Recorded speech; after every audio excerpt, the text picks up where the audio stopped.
ce que je vous présente en accord avec Jean-François, c'est ce qu'on a intitulé ensemble, peut-être, dans le livre qu'il va sortir, c'est un carnet de terrain. Alors, je ne suis pas anthropologue, mais je me suis permise de l'appeler ainsi, où on évoque, avec une collègue qui n'est pas là, mais qui a fait les entretiens avec moi, qui est Annick Bodemain, qui a fait un travail remarquable quand même de prospection, le foncier des propriétés collectives à l'aune. Alors moi je suis géographe, alors c'est vrai qu'en géographie on est un petit peu, on se questionne, donc pour moi c'était mettre en regard deux notions, celle de réserve et de ressources. Et tout ce que je vais vous dire en peu de temps, Jean-François, promis, c'est d'essayer de montrer comment, à travers les entretiens qu'on a eus, entretiens surtout des ayants droit, mais pas que, il y a eu des entretiens menés auprès des institutionnels, finalement, on est dans une situation en France sur les communs, ou je vais préciser comment j'entends les communs, dans une représentation plutôt en tant que réserve, et que pourtant, dans ces communs ou ces propriétés collectives, eh bien, il y a en germe peut-être tous les attributs de ce que pourrait être une ressource. Alors, en introduction, pour faire rapide, je crois qu'il y a quand même de nombreuses personnes qui ont accepté de nous répondre, des ayants droit en particulier, et je pense à eux, et qui ont accepté de passer du temps. Et ce qu'on a remarqué, c'est que leurs mots, finalement, leurs mots trahissent plusieurs choses. Premièrement, ils trahissent une très forte nostalgie, quelque part. Et puis surtout, pour peut-être ce qui gêne les juristes, moins nous, en tout cas, lorsqu'on les a écoutés, de l'indétermination sur cet objet qui est quand même très étrange et dont ils ont hérité, et dont ils portent parfois, comme je l'ai écrit, douloureusement l'héritage, et afin de le transmettre à leur tour. Alors, ce qui anime notre questionnement, en tout cas avec ma collègue, c'est questionner leur utilité. Finalement, ça sert à quoi? Alors, c'est peut-être complètement différent de ce qui se passe dans d'autres pays. Et il me semble qu'en France, en tout cas, pour nous, c'était évident de questionner, mais finalement, ça sert à quoi? Et que peut-être par l'utilité, on pouvait comprendre pourquoi garder ou pas, pourquoi réserve ou ressources. Alors, on peut dire que les discours dessinent les contours de ce qu'en géographie on peut appeler des espaces de réserve, que je définirai un peu plus loin. Alors, première chose, en tant que géographe, on commence déjà à regarder quelle superficie. Alors moi, je suis plus modeste que vous. Pour moi, ce sont quand même des espaces à la marge, en montagne. C'est vrai que dans le Massif central, c'est peut-être un peu particulier, mais en tout cas, ça représente très peu d'espace. Donc, premier point, si vous voulez, c'est qu'est-ce que le géographe ou la géographie a à dire sur la question des communs. Alors, je repartirai peut-être de Horstrom pour me positionner, parce que je ne suis pas très sûre de moi. Mais pour moi, finalement, pour Horstrom, son travail sur les communs, finalement, c'est une idée de la disqualification de l'appropriation privative des ressources indispensables à la survie des sociétés humaines. Ça veut dire qu'on a l'air, l'eau, etc. Et moi qui suis géographe, je suis dans la matérialité du sol, et je me suis dit, l'espace terrestre, finalement, dans sa matérialité, est-ce que c'est un commun ou un bien commun selon les définitions? Alors je renvoie effectivement, pour ceux qui ont un peu potassé l'affaire, au dictionnaire des biens communs, ou ceux qui a pu écrire Coria là-dessus, à savoir donc un bien inappropriable, inaliénable, indispensable à la vie sur Terre, au même titre que l'air ou l'eau. Alors, la réponse spontanée qu'on peut se faire, c'est se dire « Ah ben oui, de toute façon, évidemment, aucun individu, aucune société ne se déploie donc en apesanteur, alors cet espace est aussi un bien commun, cet espace dans sa matérialité est aussi un bien commun dont il s'agit d'en assurer l'accès à toutes et à tous. » Mais justement, c'est sur l'accès que peut-être la différence se joue avec Hurston, c'est que finalement, à l'opposé de ce qui caractérise l'air et l'eau, on peut se permettre, nous les géographes, peut-être de dire que l'espace terrestre est déjà largement anthropisé, avec ce qu'on appelle le coumen. Finalement, il n'y a pas beaucoup de territoires qui ne sont pas appropriés, il n'y a pas beaucoup de territoires qui ne sont pas privatisés, et de l'individu, si on balaye aux collectivités, aux nations, chacun peut faire valoir des droits de propriété sur un périmètre, pour nous les géographes c'est important, sur un périmètre délimité et situé très clairement. Alors si l'espace terrestre n'est pas un bien commun, que sont ces communs fonciers que Jean-François nous a permis d'aborder? Alors deux types de communs. Les propriétés collectives, alors moi je ne voudrais pas être trop flottante sur le vocabulaire, mais en tout cas les bourgeoisies avec de la copropriété, vous me corrigez si j'ai faux, et puis les sections de communes qu'on a rencontrées. Alors la question posée, c'est savoir dans quelle mesure cette possession collective, je me permets de le donner ainsi, pourrait être une ressource dans l'intérêt du plus grand nombre, parce que c'est peut-être la question qui se pose derrière les communs, et au final un modèle de gestion partagée de l'espace.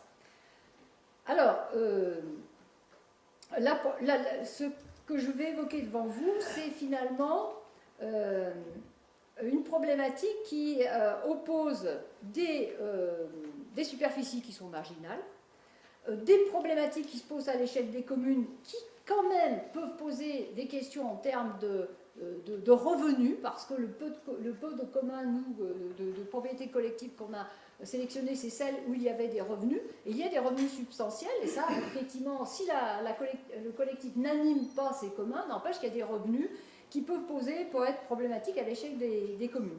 Et enfin, partons de ce qu'on a pu entendre, c'est qu'on défend l'hypothèse au départ que les propriétés collectives, que sont les communs fonciers, je dirais en France, je me limite à ça, hein, sont pensées comme des réserves, sources de revenus, alors même qu'elles portent les attributs d'une ressource pour un collectif.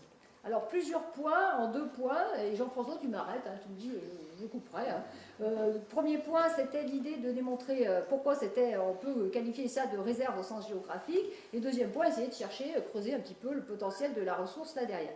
Alors le terme de la réserve, moi j'ai fait très simple, je suis géographe, on a un bon dictionnaire en géographie, donc je suis retournée voir vers mon collègue qui fait référence en la matière, et ce qui m'a intéressé, c'est la définition qu'il donnait d'espace de réserve, et j'ai trouvé que ça collait quand même plutôt pas mal avec ce qu'on a pu rencontrer sur le terrain. Alors il écrit, M. Brunet, qui est déjà âgé, proche de la retraite, voire même très avancé, il écrit que finalement l'espace de réserve pour les géographes, ce sont des groupes de villageois, des personnes qui gardent volontiers en réserve des parcelles, voire des terroirs, qu'ils n'exploitent pas, mais font partie de leur idée de personnalité et de l'identité. Ce sont des biens quasi inaliénables, ils donnent l'impression de pouvoir éventuellement pallier un accident, une crise. Ils sont jalousement défendus au défi de toute rationalité économique apparente. Alors à partir de cette définition, finalement, qui recoupe que partiellement ce qu'on a vu nous sur le terrain avec Jean-François, on peut quand même considérer que ce sont des espaces de réserve sur plusieurs points. Premier point, c'est la solidité du collectif dans le temps. On s'aperçoit bien qu'à écouter les ayants droit en particulier et même les institutionnels, c'est quand même le poids de l'héritage qui explique la solidité de ce collectif dans le temps. Alors, 2 remarques à propos de cet héritage qui est un espace de réserve, 2 remarques. De notre point de vue, d'abord c'est un foncier, il y a quand même quelques caractéristiques qui sont intéressantes. C'est ce que moi j'ai qualifié de foncier immobile, c'est-à-dire que c'est figé dans le temps, car c'est vrai que si beaucoup ont disparu, on s'aperçoit, ou ont vu leur surface réduite, on s'aperçoit quand même que le périmètre de celles qui ont perduré eh bien, reste quasiment le même. Mais deuxième point, c'est un espace de réserve parce qu'on s'est permis d'analyser ce qu'on a entendu par la difficulté de construire un héritage. C'est-à-dire que c'est comme s'il y avait un héritage sans perspective, j'irais même dans certains secteurs sans héritier même, tant les jeunes générations peinent à se l'approprier.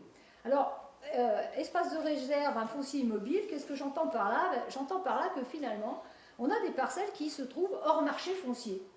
Hors marché foncier, parce que l'avantage, je n'ose pas le dire, mais finalement, l'avantage de la loi de 2013, c'est que, oui, elle empêche tout agrandissement, mais finalement, elle rend relativement difficile la cession du foncier. Alors, je voudrais dire, auparavant, distinguer les grandes indivisions et les sections de communes. Et tout notre travail a consisté à mettre en regard ce qui se passait dans les sections de communes par rapport à ce qu'on trouvait dans les indivisions qui sont des copropriétés exclusives et qui relèvent du droit privé. Je me trompe ou pas, je parle sous le contrôle de mes collègues juristes.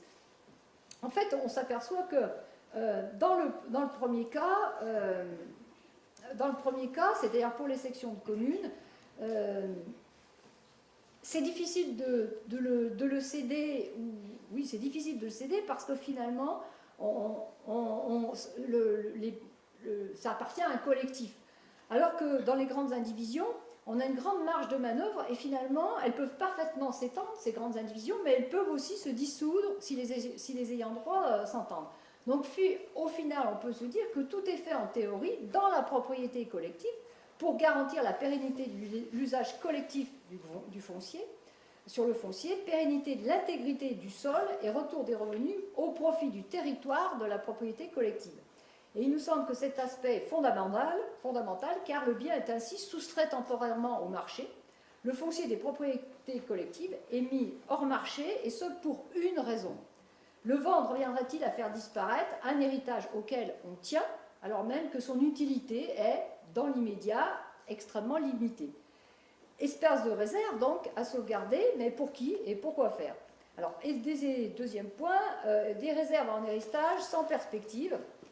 On s'aperçoit quand même que ce qui guide le rapport à la terre des ayants droit, que ce soit dans les indivisions ou dans les sections de communes, c'est bien le lien entre espace et identité qui maintient l'état de réserve. Tous nos interlocuteurs ont déclaré leur attachement à ces biens, même s'ils n'investissent pas dans sa gestion, ou même s'ils n'en ont guère usage. Donc il y a un autre lien, et pour eux, aucun n'envisage de s'en séparer. Alors, l'intérêt porté par les héritiers devient un enjeu, et il nous semble que les entretiens mettent en avant le relatif désintérêt des jeunes générations pour ces biens, et soulignent la difficulté à trouver des membres jeunes, actifs, qui aspirent à s'investir dans la gestion collective, du bien collectif. Donc il est légitime, il nous semble, de se demander si ce système d'appropriation collective héritée n'est pas à bout de souffle. Les personnes rencontrées approchent majoritairement, je dirais, de la cinquantaine, voire plus, en tout cas rencontrées, on a vu des plus jeunes, mais avec l'enquête qu'a menée Annick Bonnemin auprès des sectionnaires, c'est quand même une moyenne d'âge relativement élevée, en tout cas qui a répondu. Donc approche de la cinquantaine et même leur soixantaine. Et finalement, même si beaucoup pensent qu'elle est porteuse d'avenir, cette section de commune, la leur, quand on leur demande à quoi elle pourrait servir, ils sont un petit peu secs et ils s'inquiètent par rapport à l'héritage les héritiers, ce qu'ils vont pouvoir en faire. Donc le caractère de réserve est renforcé par le double système légitimant l'accès. Premièrement, l'héritage, où la résidence dans un périmètre ouvrant droit d'être membre, et un accès réservé qui, dans les deux cas, de notre point de vue, asphyxie toute dynamique. En effet, les héritiers des grandes indivisions peuvent par exemple résider loin du bien, la distance réduisant en retour et leur intérêt et leur capacité d'investissement dans sa gestion. Le profil donc des résidents du périmètre donnant accès aux sections, à contrario, s'ils peuvent être à la fois héritiers et résidents, change. De plus en plus de néo-ruraux viennent s'installer dans ce périmètre et semblent, au dire de nos interlocuteurs, plutôt loin de se préoccuper de savoir s'ils peuvent s'occuper de la section ou pas. Alors, est-ce soutenir qu'elles sont jalousement défendues au défi de toute rationalité économique apparente, comme l'a écrit mon collègue?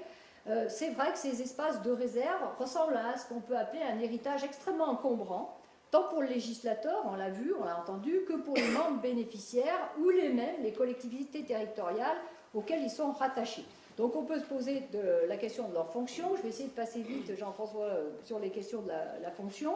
Leur fonction, on peut dire que ces réserves ont une utilité plutôt contingente, où quand on questionne l'utilité, on s'aperçoit, c'est-à-dire leur fonction pour les parties prenantes, amenées à collaborer, j'insiste là-dessus, 3 points se dégagent de nos échanges avec les membres des propriétés collectives.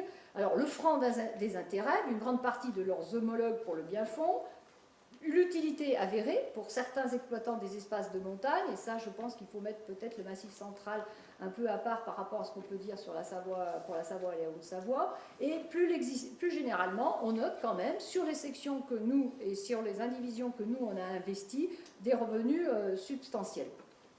Alors pour nous le désintérêt et le désinvestissement sont pour partie, il nous semble, corrélés à une perception extrêmement utilitariste de la propriété collective. Parce que peu de nos interlocuteurs valorisent l'enthousiasme des membres pour participer à la gestion du bien. Donc pourquoi personne ne veut participer à la gestion du bien? Il y a la question du temps, mais peut-être pas que. L'intérêt paraît se déliter dans le temps parce qu'il ne présente, c'est notre hypothèse, aucune utilité.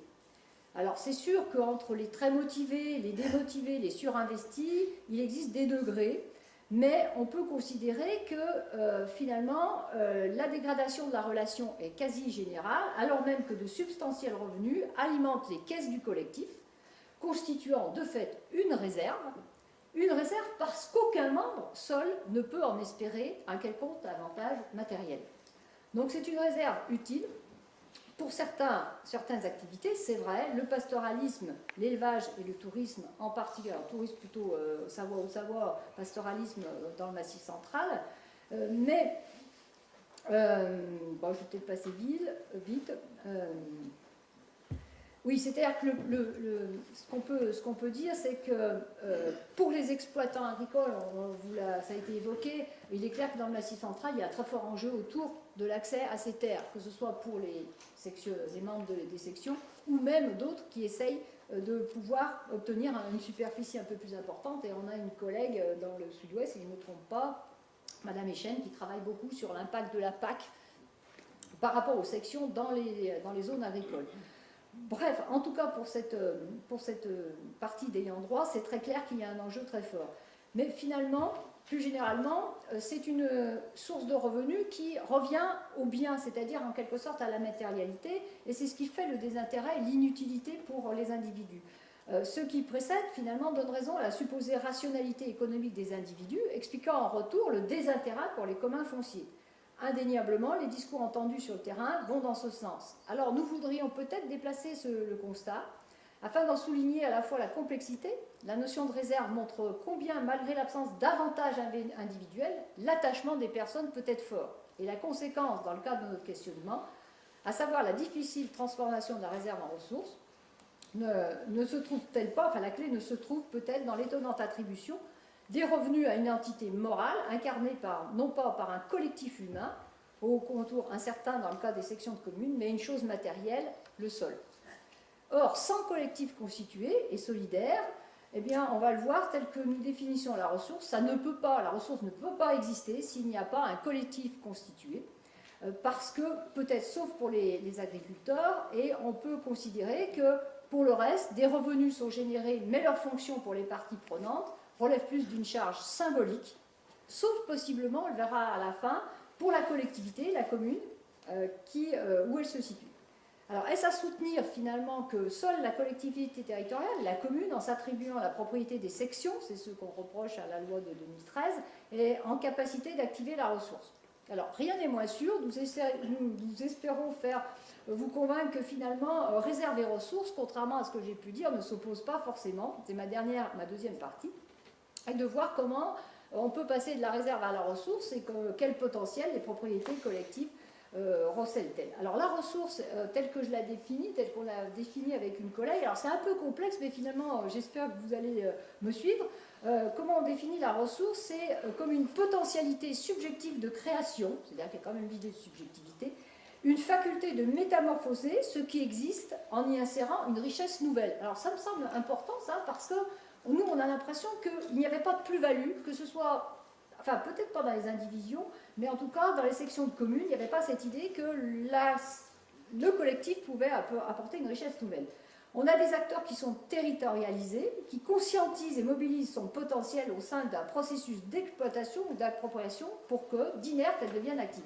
C'est quand même l'idée que s'il n'y a pas un collectif qui prend conscience, qui peut intervenir sur la matérialité du territoire et activer les richesses, cette ressource, ben, il n'y aura pas de ressources. Mais il manque aussi quelque chose, c'est peut-être le sens. Le sens, parce qu'il faut intégrer cela à un projet. Alors nous, on emploie beaucoup de projets de territoire, c'est un peu flou, mais un projet collectif, on va dire, qui pourrait être au service du développement local, et on pourrait à ce moment-là dire qu'on a un collectif organisé qui a un projet et qui a décidé d'intervenir et d'être actif par rapport à cette ressource qui serait donc une ressource commune. Alors, deux points ici. Finalement, quels sont les obstacles à l'émergence de la ressource? Pour nous, l'hypothèse, elle est très simple, c'est que parce que il y a une perception individualiste du rapport à l'espace qui entrave l'émergence de la ressource. Dans le cas des grandes indivisions, on va dire que cet aspect est peu dit en droit et peu discutable, et je parle sous contrôle de mes collègues. Jean-François a relu le texte. La pleine propriété revient à un collectif organisé selon ses propres règles. L'organisation collective, dans ce cas-là, est efficiente. Mais lorsque les bénéfices augmentent, même dans les indivisions, on s'aperçoit que les discours changent. Tout n'est pas parfait dans les indivisions. La question de la répartition se pose régulièrement dans les indivisions. C'est-à-dire qu'est-ce que les indivisions se dotent de nouvelles règles pour peut-être distribuer les fruits. Par exemple, c'est le cas à Morzine, les fruits de la station de sport d'hiver. Alors, dans le cas des sections de communes, la situation est beaucoup plus complexe parce que le statut du foncier commun est ambigu. Leur gestion revient à un collectif mixte et surtout les représentations que les membres des sections se font de leur statut trahissent une certaine confusion entre plusieurs points, entre ce qui, à notre point de vue, entre ce qui est individuel et ou collectif, de ce qui est privé et ou public. Les entretiens donnent ainsi à comprendre la construction discursive de l'utilisation des revenus d'un collectif devant être personnalisé.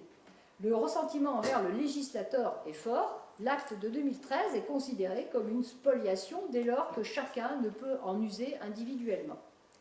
Mais ce n'est qu'une illusion, et cette illusion, elle anime très certainement les conflits. Le premier conflit est dû probablement à l'asymétrie entre les pouvoirs de la commune et ceux de la section, qui crée les conditions du conflit, puisque si la commune ne peut pas capter les revenus de la section, dans le cas de la section, le législateur a veillé quand même, en l'absence d'un collectif organisé, une commission syndicale, la commune gère seule le bien fond. Or, peu de commissions syndicales sont actives. La gestion des biens de section revient dans la majorité des cas au conseil municipal, impliquant parfois de nombreuses interactions, parfois houleuses. Alors, la propriété, il nous semble que c'est la propriété du terrain qui est la pierre d'achoppement, avec la crainte notamment des membres des sections d'une dépossession au profit de la commune. À entendre les sectionnaires, tout se passe comme si les représentants de la puissance publique s'étaient ligués contre eux. Ces conflits qui finissent parfois devant les juges, à notre sens, reprennent la rhétorique de l'adversaire extérieur contre lequel il faut se battre, adversaire incarné par le maire, pourtant souvent partie prenante dans la gestion. Et le contraste entre les discours des membres des sections, certains, et ceux des grandes indivisions, de nos points de vue, éclaire partiellement l'illusion d'un collectif constitué dans les sections.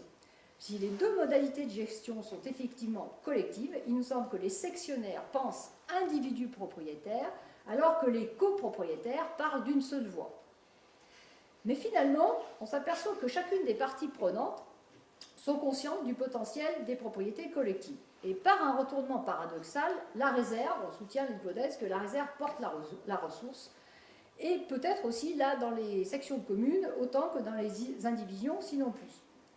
Aujourd'hui, leur singularité est déjà mobilisée dans l'intérêt du plus grand nombre par une prise de conscience relative de leur rôle pour la collectivité de la part des ayants droit et par, deuxièmement, une mobilisation effective des propriétés collectives par les élus. Alors, évoquons d'abord la relative conscience du rôle des fonciers communs pour la collectivité. La difficulté pour les membres des sections en particulier d'appréhender la situation, ajoutée à l'idée de revenus complémentaires réservés aux collectifs, semblerait condamner les sections, en particulier à végéter ou à s'éteindre par anachronisme. Moindre attachement à un héritage symbolique, mobilité résidentielle, etc. Le profil... Alors, ce que je voulais... Oui, excusez-moi, je me suis un peu perdue. Alors, pourtant, auprès des membres des indivisions et des sections, l'idée d'ouvrir à d'autres fait son chemin. Parce qu'on s'aperçoit qu'aujourd'hui, être considéré comme un privilégié, c'est-à-dire le regard de l'autre, celui qui n'est pas ayant droit, est particulièrement désobligeant. Alors pourquoi ne pas reconsidérer, c'est ce qu'on a entendu, le périmètre du collectif, élargissant ainsi la base active du volontariat pour créer un vrai collectif. Et en ce sens, les grandes indivisions pourraient être une inspiration, puisqu'on s'est rendu compte que les grandes indivisions démontrent une manière de créer un collectif dynamique interne et arrivent à constituer une ressource au profit de la collectivité, même territoriale. On l'a observé dans plusieurs endroits. Parce que, de notre point de vue, on soutient le fait que d'être propriétaire oblige et responsabilise, à l'instar des pratiques observées dans les grandes indivisions. Les partenariats entre ces dernières et la puissance publique font montre d'une grande efficacité d'après les entretiens menés auprès des protagonistes. Mais pour que la ressource soit activée, seul un collectif légitime animé par un projet partagé, sans espoir d'enrichissement personnel, importe. Et on s'aperçoit, je terminerai là-dessus avant la conclusion, que la mobilisation des propriétés collectives par les élus, autant pour les sections communes que pour les indivisions, est relativement intéressant. Ce qu'on a entendu, c'est que finalement, les élus, les maires, ils trouvent un allié inattendu. Un allié inattendu, les élus interrogés nous en ont exposé l'utilité. Ils composent avec la présence d'une propriété collective sur leur commune, d'autant plus qu'elle leur sert d'argument et de bouclier face aux élus très sollicités par les investisseurs, les promoteurs, en tout cas par une zone tendue, ou tout simplement très sollicités par eux-mêmes, c'est-à-dire qu'en tant que représentants de la commune, qui lorgnent sur la cagnotte, ne serait-ce que des sections de communes, à la recherche de nouvelles ressources financières. Donc il y a ici, finalement, en conclusion, si on écoute les gestionnaires des propriétés collectives, on s'aperçoit, que ça dessine un rapport particulier à l'espace, celui que chacun construit dès lors qu'il se sent propriétaire d'une chose. Le sens du collectif nous semble-t-il, passe parfois au second plan, oubliant la réalité et l'origine des droits d'usage.